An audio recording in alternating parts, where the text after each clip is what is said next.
51번째 편은 양자 비트와 양자 게이트를 활용하여 고속 컴퓨팅을 가능하게 하는 원리와 주요 알고리즘을 소개합니다.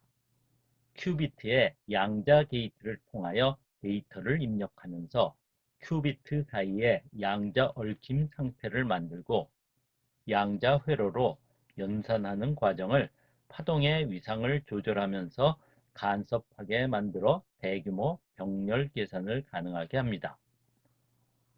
양자 컴퓨터에 의한 고속 연산을 위하여 개발된 양자 알고리즘으로 1990년대 중반 제안된 쇼어 알고리즘과 그로보 알고리즘을 설명하겠습니다. 지난 50편에서 양자 컴퓨팅의 기본 요소인 양자 비트와 그들을 활용한 디지털 컴퓨터의 논리 회로에 해당하는 양자 게이트에 대하여 설명하였습니다. 원하는 계산을 위하여 양자 비트에 의한 양자 게이트들을 조합하여 작동시키게 됩니다. 그런데 큐비트에 연속적인 양자 게이트를 작동시키는 것으로는 양자 우월의 고속 컴퓨팅이 이루어지지 않습니다. 이를 위하여 우선 큐비트들의 양자 얽힘을 만들어야 합니다. 그리고 얽힌 큐비트가 양자 게이트가 작동되는 동안 양자 성질인 파동성에 의하여 큐비트 사이에 간섭이 일어나는 성질을 이용하여 병렬 계산을 수행하면서 양자 컴퓨팅의 고속 컴퓨팅이 이루어집니다.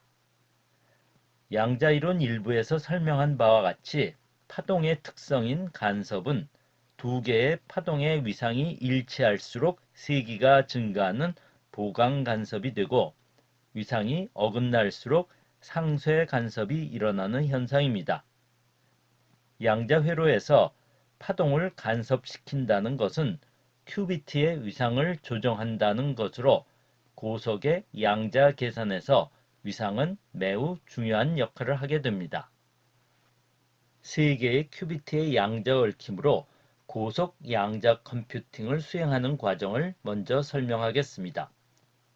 준비한 큐비트는 처음에 전부 0의 상태에 있게 됩니다.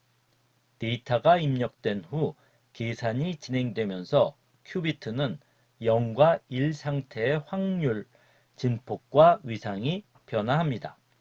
세 개의 큐비트의 얽힘 상태를 만들기 위해서 처음에 H게이트를 통과시킵니다.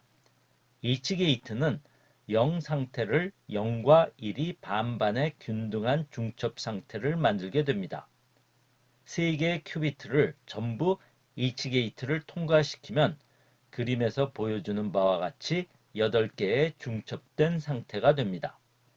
그리고 이 8개의 상태에 있을 확률은 동일할 것입니다. 이 H게이트는 상당히 많은 수의 N개의 큐비트를 중첩시킬 때도 마찬가지로 사용되며 이에 N승계만큼의 중첩 상태가 생기게 됩니다. 각 상태에 있을 확률은 이 N승분의 1로 N이 크다면 각각 중첩 상태에 있을 확률은 작을 것입니다. 그리고 H게이트를 통과한 후 모든 중첩 상태의 위상은 동일할 것입니다. 어떤 특정한 큐비트의 위상을 변화시키려면 위상 변화를 위한 게이트를 통과시킵니다. 예를 들어 G게이트를 통과시키면 위상이 180도 변화합니다. 그리고 다시 H게이트를 통과시키면 확률 진폭의 간섭 효과가 일어나서 어떤 상태는 확률 진폭이 증가하고 다른 상태의 확률 진폭이 감소되게 되는데 이들의 간섭에 의하여 보강과 상쇄 간섭이 일어나게 됩니다. 이를 그림에서 보여주고 있습니다. 이와 같이 양자 게이트를 통과하면서 간섭에 의하여 확률 진폭이 변화하여 정교한 계산을 수행하게 됩니다. 이 과정을 통하여 계산 결과의 정답에 해당하는 상태의 확률을 계속 증폭하고 다른 상태의 확률 진폭은 감소시켜 맞는 답을 얻게 합니다. 전체적으로 양자 게이트의 순서와 조합을 잘 설계하여 원하는 답을 얻도록 하는 것이 중요한데 이를 양자 컴퓨팅 알고리즘이라 합니다. 얽힌 3개의 큐비트에서 1개의 큐비트를 G게이트를 통과시킨 다음 3개의 큐비트 모두 H게이트를 통과시키면 G게이트에 의하여 위상이 변화하면서 간섭이 일어나고 전부 H게이트를 통과시키면 010 상태만 남고 다른 7개의 상태는 확률이 0이 됩니다. 이 과정은 얽힌 000 상태를 010 상태로 변화시킨 것으로 양자 회로 내에 간섭 효과를 보여준 것입니다. 양자 컴퓨팅에서 이와 같이 목적하는 계산을 하도록 양자 회로를 설계하여 양자 우월이 일어나는 고속 컴퓨팅을 할 수 있게 됩니다. 얽힌 3개의 큐비트로 양자 풀이의 변환 QFT를 수행하는 과정을 간략하게 보여주겠습니다. QFT를 위한 양자 회로는 어떤 상태를 입력하면 그 입력 상태에 따른 주기성을 갖는 양자 상태를 출력하는 것입니다. QFT 과정은 양자 게이트를 조합한 양자 회로인데 양자 게이트의 조합 구조는 생략하겠습니다. 그림에서 얽힌 3개의 큐비트에 각 초기 입력 상태에서 000과 001에 대하여 QFT를 적용시켰을 경우 출력을 보여주고 있습니다. 보여주는 바와 같이 출력의 위상이 주기성을 보여줍니다. 그런데 이 QFT를 역으로 작동시키면 숨은 주기를 알아낼 수 있게 됩니다. 이것을 QFT의 역변환 회로로 양자 풀이의 역변환 IQFT라고 합니다. 이 양자 회로는 주기성을 내포하고 있는 양자 상태를 입력하면 그 주기에 해당하는 상태의 확률 진폭만 큐비트의 간섭 효과로 증폭되어 출력하게 됩니다. 따라서 IQFT는 주기성을 발견하는 회로로 사용하게 되는데 후에 설명할 쇼어 알고리즘에 이용됩니다. 컴퓨터에서 알고리즘이란 원하는 연산의 결과를 얻기 위하여 회로를 구성하는 방법을 의미하는 것으로 양자 컴퓨팅에서 양자 게이트를 조합하여 최적의 결과를 얻는 양자 회로를 의미합니다. 몇 중요한 양자 컴퓨팅 알고리즘을 간단히 소개하려고 하는데 먼저 이 시리즈 47편에서 설명한 양자 전송을 구현하는 과정을 보여주겠습니다. 양자 전송은 양자 얽힘을 이용하여 순간적으로 정보를 이동시키는 방식이었는데 양자 컴퓨팅의 양자 회로를 통하여 수행할 수 있습니다. 양자 전송을 위하여 처음에 가순위와 나처리가 얽힌 큐비트를 나누어 가지고 떨어져 있게 됩니다. 얽힌 큐비트를 나누어 가지는 과정은 그림에서 보는 바와 같이 2개의 큐비트에 H게이트와 CNOT 게이트를 작동시켜 얻은 2 큐비트를 나누어 가지는 것입니다. 그리고 가순위가 어떤 상태, 예를 들어 양자 상태 psi를 나처리에게 양자 전송하려고 하면 가순위는 자기가 나누어 가진 얽힌 큐비트와 psi를 CNOT 게이트와 H 게이트를 작동시키고 공동 측정 결과를 얻게 됩니다. 그리고 가순위는 측정된 결과를 고전적인 통신을 이용하여 나처리에게 알려주게 됩니다. 나처리는 가순위가 알려준 결과를 바탕으로 X게이트와 G게이트를 작동시키면 가순위가 보낸 psi 상태를 재현하여 얻게 되어 양자 전송을 완성하게 됩니다. 이 과정이 양자 전송을 실제로 구현하는 방법입니다. 양자 컴퓨팅이 관심 있는 소수의 학자들의 이론적 유의를 벗어나 주목을 받게 되는 계기가 된 것은 1994년 쇼 알고리즘이 발표되면서입니다. 당시 벨 연구소에서 양자 컴퓨팅 알고리즘을 연구하던 쇼는 큰 수의 소인수 분해의 어려움을 이용한 RSA 통신의 암호키를 깰 수 있는 양자 컴퓨팅 알고리즘을 발표합니다. 이 알고리즘을 완벽하게 구현할 수 있는 양자 컴퓨터가 개발된다면 현재 사용되는 RSA 통신 체계를 무력화시킬 수 있기 때문에 관심을 끌게 됩니다. 그러나 거의 30년이 지난 지금 완벽한 양자 컴퓨터가 개발되지 않았고 이를 구현하는 컴퓨터의 출현은 아직은 요원한 상태이지만 알고리즘 자체는 완벽하다는 평가를 받게 되었고 이를 구현하기 위한 노력은 계속되고 있습니다.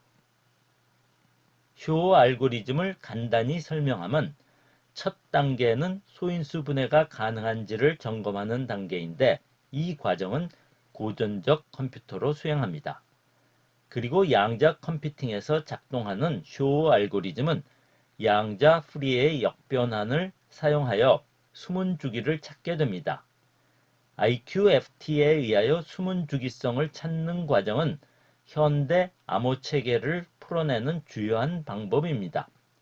난수처럼 보이는 수 안에 주기성을 내포시켜 암호를 만드는 것이 RSA 체계의 기본 원리이고 큰 수의 RSA 체계를 현재 사용하고 있는 디지털 컴퓨터로 풀어내는 것이 거의 불가능합니다. 그러나 양자 컴퓨팅에서 IQFT 회로는 빠르게 숨은 주기성을 알아낼 수 있어 RSA 암호 체계를 무력화할 수 있게 됩니다. 쇼 알고리즘이 고전 컴퓨터의 모든 알고리즘보다 빠르다는 것이 증명된 것은 아니지만 현재 사용되는 모든 고전 컴퓨터 알고리즘보다 빠르게 계산할 수 있다고 여겨집니다. 쇼 알고리즘만큼 중요한 다른 알고리즘이 그로보 알고리즘으로 1996년 제안됩니다. 이것은 컴퓨터에 흔히 수행하는 탐색 문제를 풀어내는 알고리즘입니다. 예를 들어 어떤 목록에서 원하는 부분을 찾거나 해밀토니안 웹판원 폐쇄 회로 문제와 같이 웹판원이 여러 도시를 돌아 고객을 만나려 할 때 최적의 폐쇄 회로를 찾는 문제와 같은 것입니다. 그림에서 보는 바와 같이 각 도시를 한 번만 방문하는 최단 거리의 여행 경로를 찾는 것으로 현실적으로 매우 중요한 문제들이 포함됩니다. 이러한 문제를 고전적 컴퓨터로 수행하면 빅 O 표기법으로 ON과 같이 데이터 수에 비례하여 실행 시간이 증가하게 되는데 그로보 알고리즘을 사용하면 O 루트 N과 같이 데이터 수의 제곱근에 비례하여 실행 시간을 단축할 수 있게 됩니다. 즉 1만 개의 데이터를 찾는 경우 그로보 알고리즘에 의한 양자 컴퓨팅은 찾는 시간이 100분의 1로 줄게 됩니다. 이 알고리즘은 전체적으로 그림과 같은 구조로 진행됩니다. 큐비트를 중첩 상태로 만든 다음 찾으려는 값의 확률 진폭의 값을 반전시켜 마킹을 하는 과정을 수행하고 큐비트들의 확률 진폭의 평균 값을 축으로 잡아 모든 큐비트의 확률 진폭을 반전시킵니다. 그러면 마킹한 큐비트만 큰 값을 가지게 되고 이 처리를 루트 n번만큼 반복하면서 찾으려는 확률 진폭만 증가시키고 나머지는 0으로 가게 되어 답을 찾게 됩니다. 그러면 처음에 마킹하는 것을 어떻게 찾는가 하는 의문이 들 수 있는데 이 과정이 복잡한 검색 조건을 설정하는 핵심적 과정이 됩니다. 양자 컴퓨팅의 주요 알고리즘의 제안은 양자 컴퓨팅이 실현되면 디지털 컴퓨팅으로 구현할 수 없는 양자 우월을 달성할 수 있음을 보여준 것입니다. 쇼 알고리즘의 구현은 통신 과정에서 현재 사용하는 RSA 암호 체계를 무력화시키게 됩니다. 쇼 알고리즘을 완벽하게 구현할 수 있는 임의의 양자 상태에서 임의의 양자 상태로 충분한 정밀도로 변환이 가능한 만능 양자 컴퓨터는 아직 구현되지 않고 있습니다. 양자 비트 수가 많아지고 양자 회로가 복잡해지면서 변환이 많아지면 노이즈의 영향이 커지므로 계산 도중 에러를 정정하는 능력이 필요합니다. 이러한 에러 내성 양자 컴퓨터인 만능 양자 컴퓨터는 아직 개발되지 않았습니다. 최근 구글과 IBM 등에서 연구하는 것은 일부 양자 계산으로 양자 우월을 보일 수 있는 것으로 에러 내성이 없거나 충분하지 않은 NISQ라 부르는 비만능 양자 컴퓨터입니다. 이번 편을 요약하면 큐비트들의 양자 얽힘 상태를 만든 후 위상을 조절하여 간섭에 의하여 병렬 계산을 수행함에 의하여 고속 양자 컴퓨팅이 가능하게 됩니다.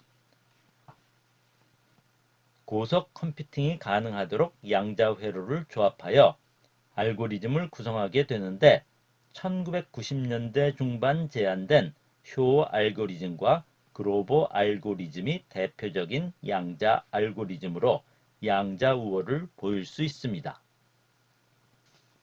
다음 강의는 양자 컴퓨팅의 마지막 편으로 양자 컴퓨터 개발 상황과 전망에 대하여 설명하겠습니다.